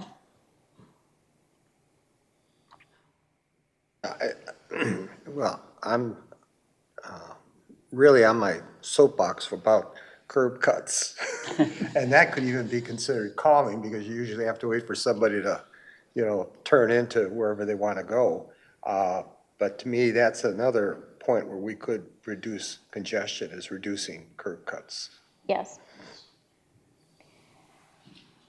The Meyer Tractor Supply Credit Union, that's perfect execution of reducing curb cutouts, right? So that's the model, and it's the right way to go. So I'm glad to see that's how that tractor area was developed. Well, I'm anxious to see, I don't know if you were on the commission at the point that Gary Roberts, who's involved in the tech corridor there, I had asked a question because we get a lot of comments from people about traffic on 5 Mile Road.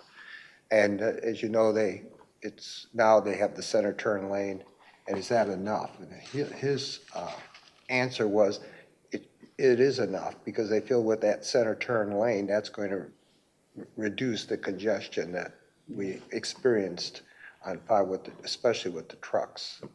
Yeah, we'll see. I don't know Yes, if I agree I'm with you. really gonna watch that once Myers opens up. Well, the best way to calm traffic on 5 Mile is buy 100 acres of land just west of downtown Salem, right? And put the dump there and have the traffic go up Goffredson Road. Okay, that would definitely calm traffic in 5 Mile Plymouth Township. Just saying. Not easy to move a dump. Boy, there's a quotable quote of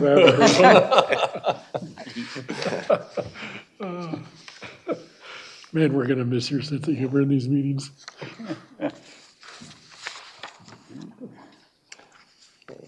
Okay, on page 5, this next section is kind of a documentation of existing conditions, and this is existing conditions relative to the land use and development patterns of the corridor. Just some key observations about recent developments. And then on the right are a couple quotes that I pulled directly from the survey of what folks are saying. Thank you. So those quotes include limit strip malls, reduce the amount of large companies off the Ann Arbor Road and Haggerty corridor. We need more accessible restaurants and boutiques on Ann Arbor Road to walk to and connect to downtown Plymouth, and less auto shops. Elimination of new strip mall development on Ann Arbor Road, as there are currently too many unoccupied spaces. So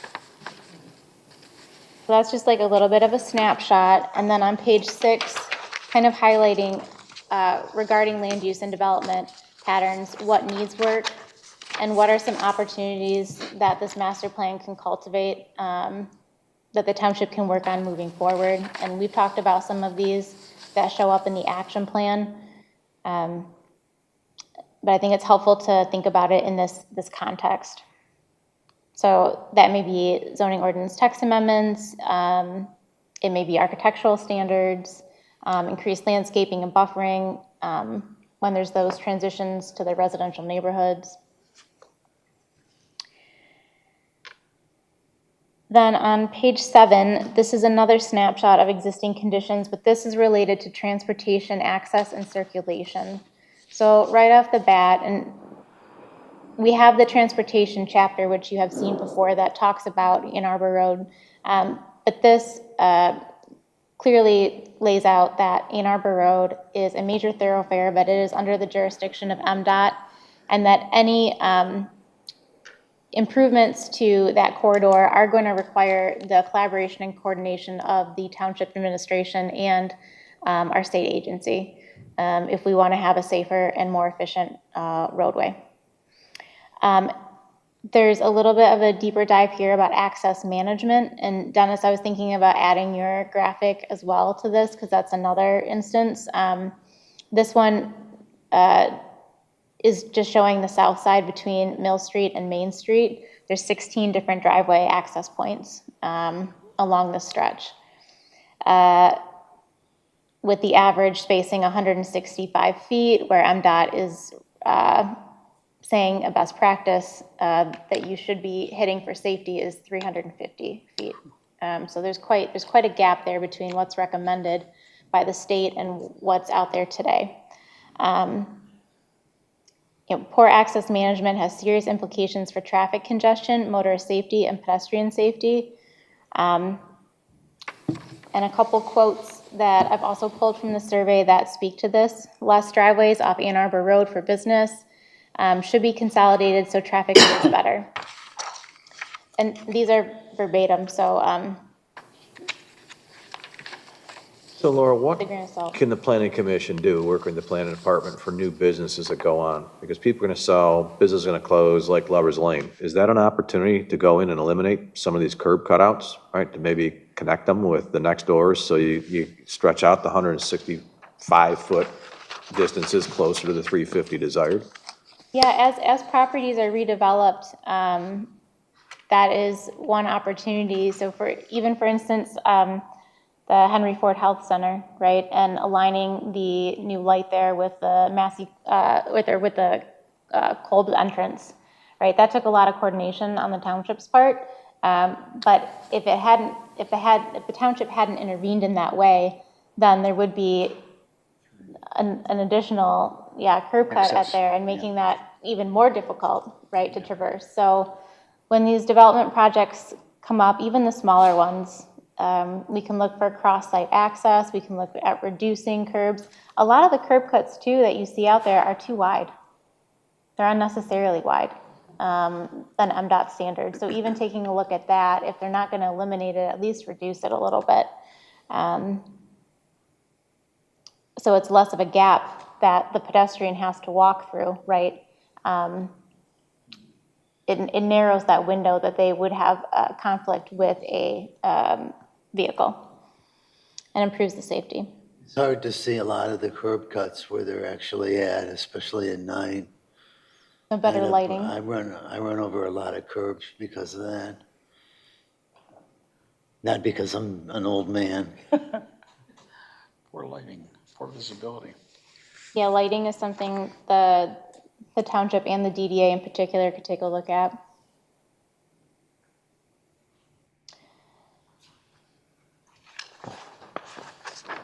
And then on the following page 8, just again with that same table, kind of identifying what needs work and what are some opportunities Of all places. to improve access and circulation.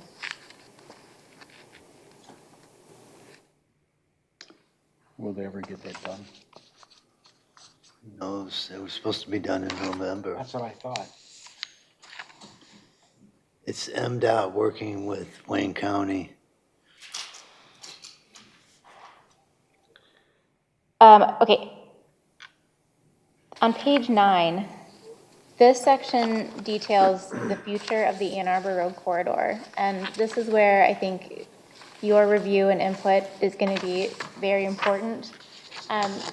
Based off our discussions, I provided a vision statement for the Ann Arbor Road district. So I'd like to see if you think that is aligned with what we've talked about and what the survey says.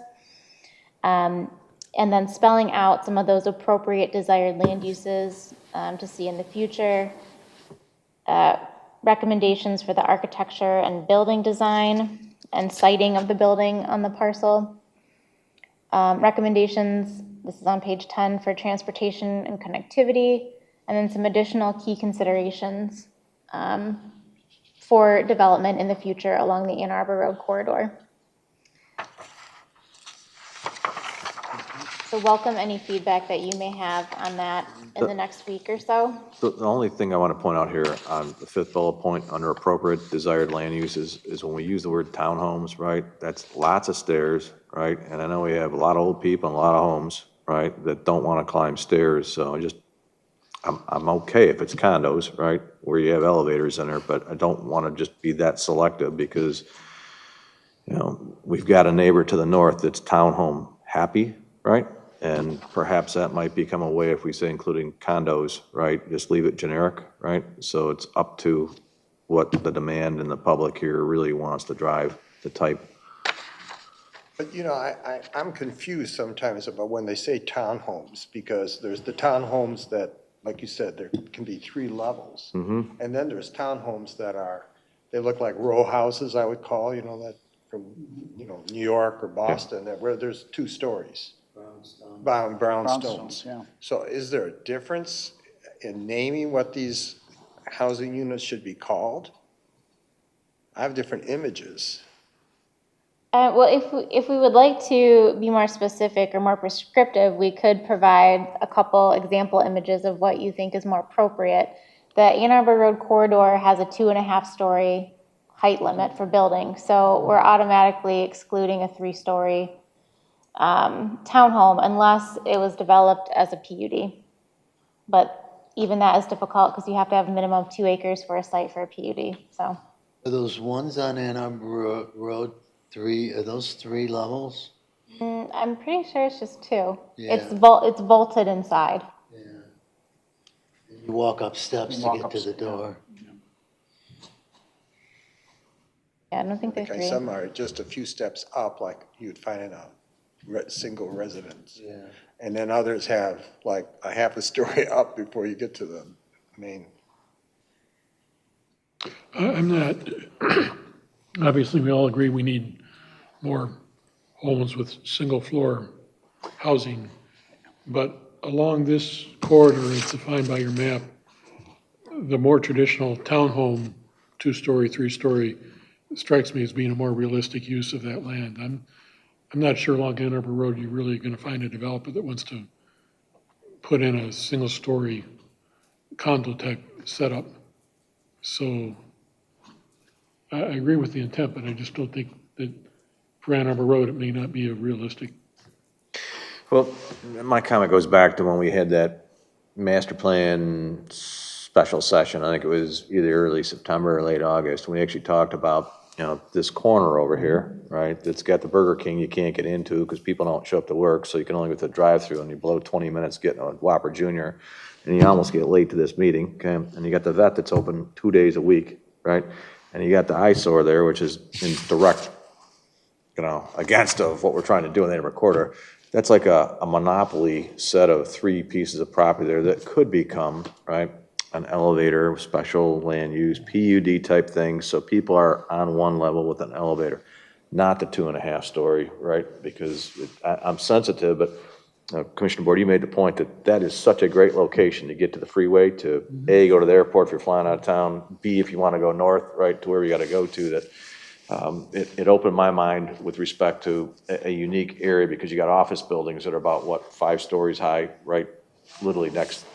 I think we agree that's a great space to look for residential development. I'm just not sure that, as far as elevators go, I've heard discussions about elevators that they're very expensive to install, and they're also very expensive on a ongoing basis for the owners because it requires a phone line, emergencies, et cetera, et cetera, et cetera. So I wouldn't want to be too prescriptive and suggest that the only way we would do townhomes there is if they included an elevator. That's my concern. And then you get into the affordability. Exactly. Because there are homes that, well, the townhouses, or what do you want to call them in downtown Plymouth, are like 1.2 million. And they have elevators, from what I understand. Several. So I'm not disagreeing with you. I just don't want to be, I would recommend we don't be so specific as to call that out as the only way we would consider a residential use in that area. If that makes sense. Yeah, I just thought a townhome is like under an umbrella of a condo, but maybe it's not right, to my definition is there's certain units that are for, some don't even have basements on them, believe it or not, right? But I didn't want to be that narrow on what we put in here. That was the concern I had. Just trying to make it broader. So builders could decide what they want to Yeah, do. I'm agreeing with you in that regard. We do need to make it broader. It becomes so popular because it's relatively a cheaper way to go, and they're trying to fight the costs, Right, rising right. costs. And again, for not necessarily, that application may not necessarily be the right one for aged, more senior population, but for relatively young people, that's a great use.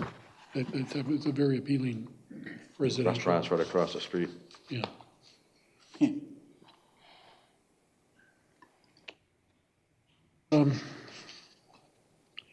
On page 10, on transportation, I obviously want to read this in more detail, but directionally, this reads very well to me. The only thing I would ask again is that we consider the need for the very comprehensive traffic study along the Ann Arbor Road corridor. And my belief is it will probably take more than just reduced curb cuts and better lane marking to get the kind of reduced traffic congestion that our residents envision. That won't be a short-term solution, it'll probably be a very long-term solution that would require MDOT and Wayne County involvement. But I just don't want to lose the thought that on the Ann Arbor Road corridor, we still need to reduce traffic congestion, and we need to study it with a really comprehensive traffic study to understand what the situation is and what possible options are, both short and long term.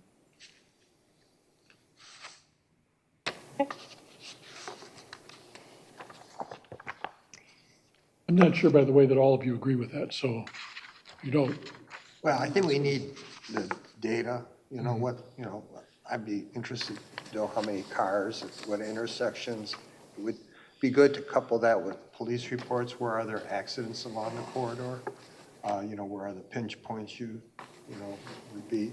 So I think we need to look at it in a more encompassing way to try to figure out, we have to understand where the problems are so we can address them. And I think that one of the things that we need to address is length of time and money, because I think we're giving people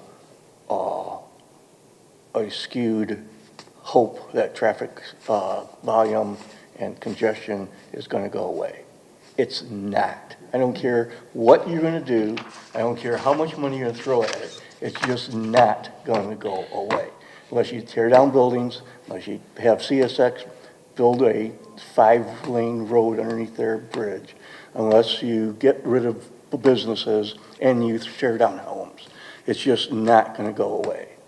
And I don't know, you have to either set up a timeline that people can hope to get to, because I think when we're sitting here, a lot of our residents look at us and say, this problem's going to solve because we have a master plan.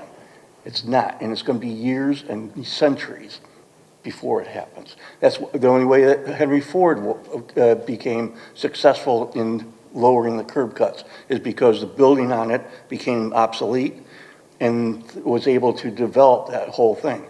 I think Bill mentioned earlier about, we should look at when, new stores go in that, but to have them combine entranceways. Well, you can't in a lot of cases, because unless both stores are owned by the same people, you're not going to have that ability to do it, right? Because eventually you have to, if you go down on either side, Plymouth Township or the city, the stores and buildings are built on the street.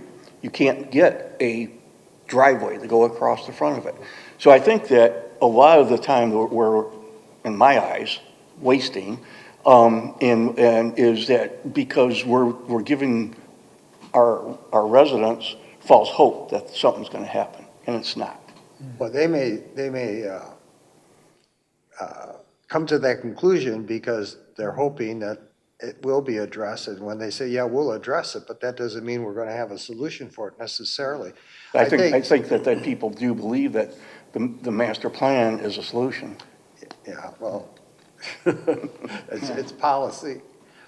You know, I think sometimes you hit it lucky, because Jim Anowitz had a lot to do with the development on 5 Mile Road, just east of Beck, where you have the, what used to be the Arby's and all of that. There are 3 owners of those the strip mall things that are going in there. And he sat them down and worked with them quite a long time to not have curb cuts for every single one.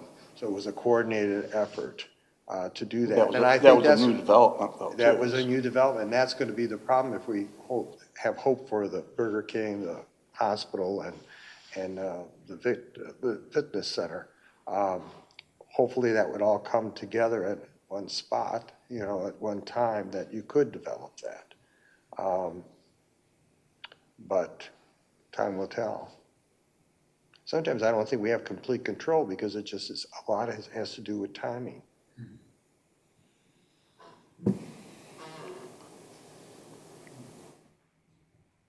On page 11, Liz did a nice job of pulling together the recommendations of the City of Plymouth's 2025 master plan and what they have envisioned and planned for it. And I think this is really important to make sure that both the city and the township are aligned. So they acknowledge that the Ann Arbor Road corridor for the city is its most intensive commercial area. And even though it's auto-oriented, right, meaning that many of the services you drive a vehicle to, and you may be driving from other communities to patronize those businesses or services, that the city desires pedestrian enhancements and a cohesive visual identity across the jurisdictional boundaries. That is language from their plan, and I think that is very important, and we should be mirroring that language to complement what they are doing. So in terms of land use for the corridor, the city is looking at retail, office, and service uses with some limited upper-level residential. And they actually prescribe a density 18 to 27 units an acre, which when you look at the township's multifamily zoning, it's only 11 units an acre. So like, there's quite a difference. They're allowing over double. Higher? Pardon? Are they going higher to get the extra units than 2.5 stories? Well, I'm not sure if they've prescribed, their zoning ordinance is the same as the township. So their zoning ordinance today allows for 2.5 stories, but what they're saying in their master plan is that it may go higher. Okay. In terms of the design of the streetscape, they want to adhere to those existing Ann Arbor Road corridor districts standards for consistent setbacks, signage, building materials. They are looking forward to having wider sidewalks, fewer curb cuts, and better pedestrian comfort along the roadway. In terms of access and circulation, they're still acknowledging that it's auto-oriented, but they are hoping that there will be some shared parking and traffic calming. So curb bump outs, pedestrian islands, things that make it more comfortable, and maybe encourage folks that live so close to that corridor to walk and to reduce their travel trips in the vehicle. And then implementation, they acknowledge that any zoning or design amendments to their code will require the cooperation between the township and their administration. So yeah, that is wonderful to see in their plan. And I hope that we can mimic some of that in the townships. So as far as like their plan on the township, there's a couple bullets here for consideration. So policy alignment, looking at a joint zoning update to amend the code to really target some of those uses that both the city and the township are looking at seeing in the future.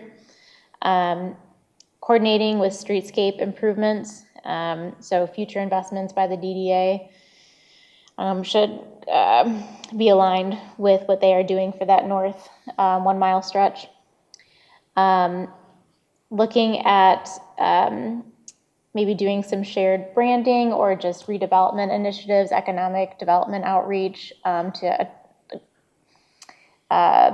attract businesses and help businesses that are existing in the corridor that maybe want to expand or relocate to help them do so, or to do a facade improvement. So trying to streamline those services and improve coordination. Transportation, they would be a necessary partner in any improvements to the Ann Arbor Road corridor in conjunction with MDOT. Access management, how can we better consolidate access points? So if we are looking at doing a access management plan for the corridor, they would need to be involved. Access management is not just the access on the same side of the corridor, so it's not just looking at the access points on the south, but actually both, and how those driveways line up and interact and the spacing between them. So for that 1 mile stretch, that is also very important to have them as a partner. And then governance, recommending that we just duplicate that language and say any zoning or design amendment should trigger cooperation between the city and the township. And either having formal agreements, or we've discussed in the past having a joint workshop. You see that a lot with townships and cities where they're so connected, such as this, like geographically.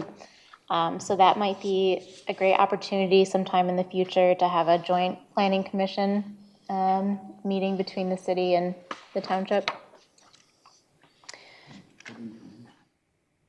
I think that analysis of where the city is going is especially important for considerations on where the township is going with the corridor, and making sure that those are aligned and cohesive and ensure that future collaboration. So if there's anything that you would like us to do, like a deeper dive with on this, again, originally we weren't going to provide this much detail on Ann Arbor Road, but I think it is worthwhile. But if you have additional points that you'd like us to look into or revisions to that, please let us know. I do think maybe just to put it in perspective, Spalding could give us a rough cost estimate for what a comprehensive study would look like. And just having that number out there, I think maybe would be informative to the public and to the township on what that would entail. Spalding has traffic engineers on staff? Yes, they do, yeah.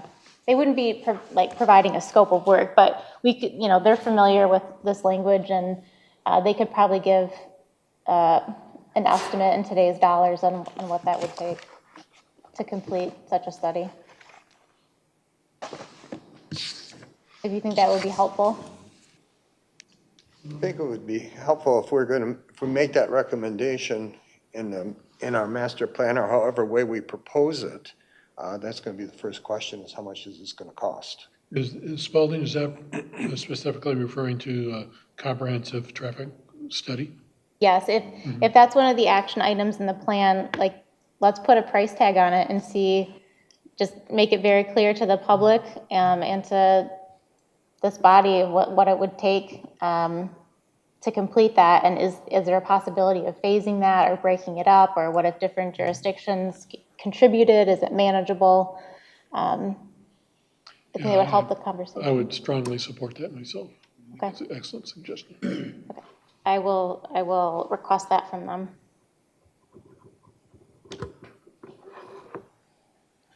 Yeah, it seems to me that somewhere in this process, and I'm not sure where, when we're talking about traffic again, somehow the Michigan Department of Transportation has to get involved, or we have to have some meetings with them, because look how long it took to put a stop at McClunfa and Ann Arbor Road.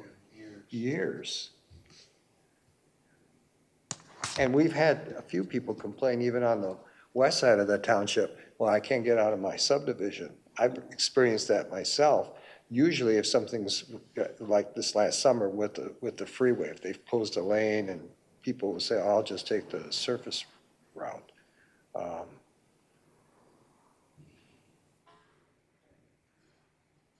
Salem Springs, if that comes to be, it's just gonna get worse.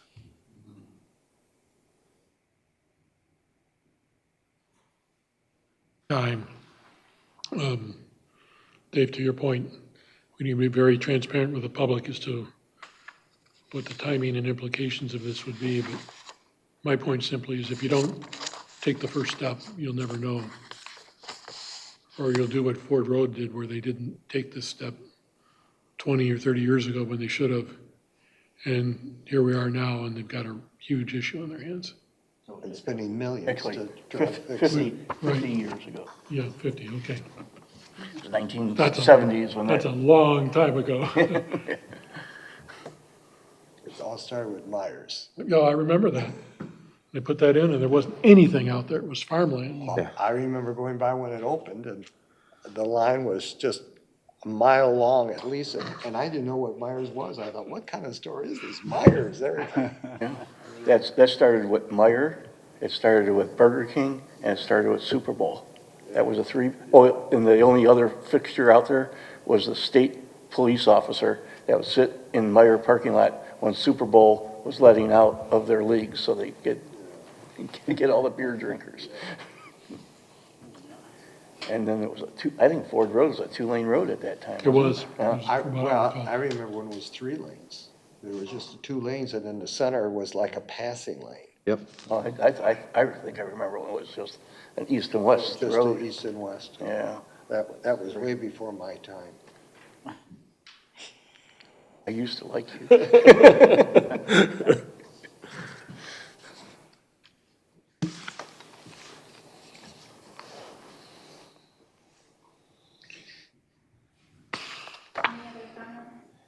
Any other comments on this language at this time?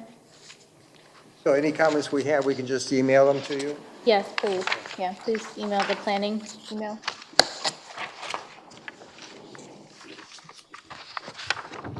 Is that it, Laura? Yes. Okay. Next is election of officers.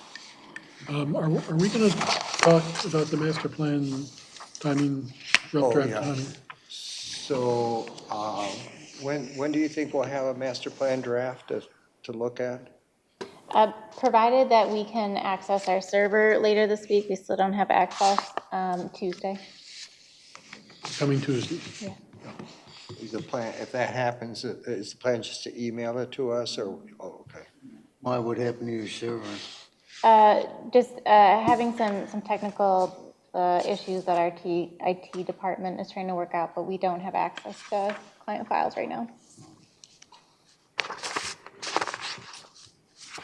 Put it in the cloud with a data center. Give it the 21st century.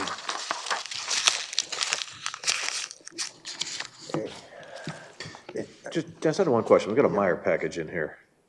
Yeah, I asked staff to provide us that, because we had these other two, the Tractor Supply. Yeah. Because I never did see, the way it was, went to courts. Okay. Just to put it in, now I see enough of Myers that I got an idea of how it's gonna look and the layout of it. But I think it's important for us to. But the addition of that third page with the roads, that's the first time I've seen that, and that was very helpful. Yeah, it was. Did that server do the email? Because I couldn't Okay. get in this afternoon. But anything, we might as well, let's do commission comments, and then we'll get back to election. Anybody else have any other questions about anything? So a couple of quick comments, just FYIs.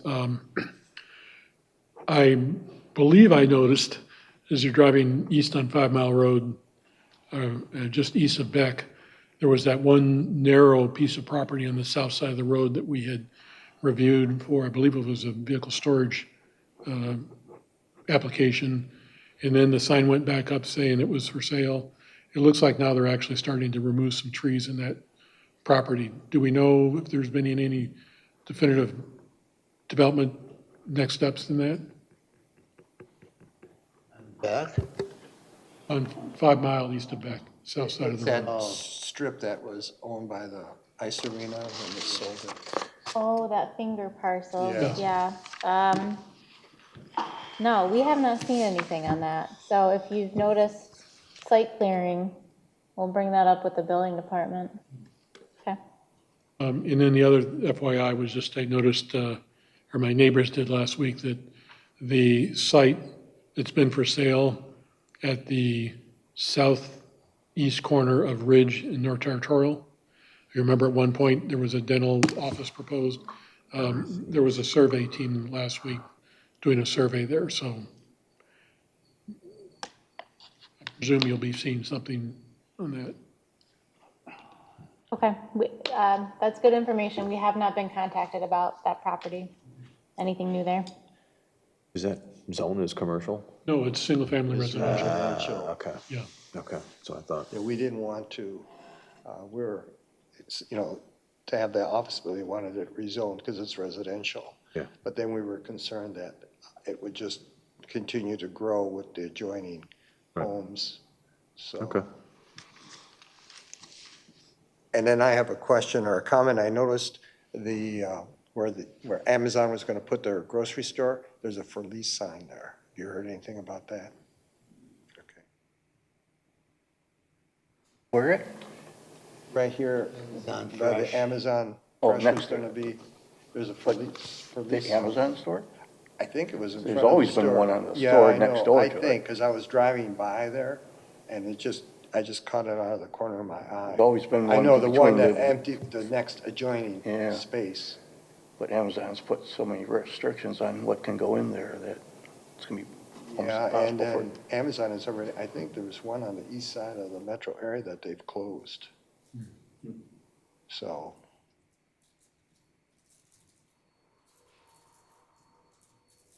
Anybody else have questions, comments? All right, ready for election? Well, how should we approach this? Anybody want to? I nominate for chairperson Dennis Sabowski. Second. By Commissioner Boyd, supported by Commissioner Dorchevitz. Are there any other nominations? Are we ready for a motion? All in favor signify by saying aye. Aye. Opposed? I abstain. Motion carries. Thank you, I think. Vice Chair, Vice Person, well, I would nominate Tim Boyd. Order. By Sabowski and supported by, who said it first? Dan? Dan Callahan. Any other nominations? Hearing none, is there a motion to,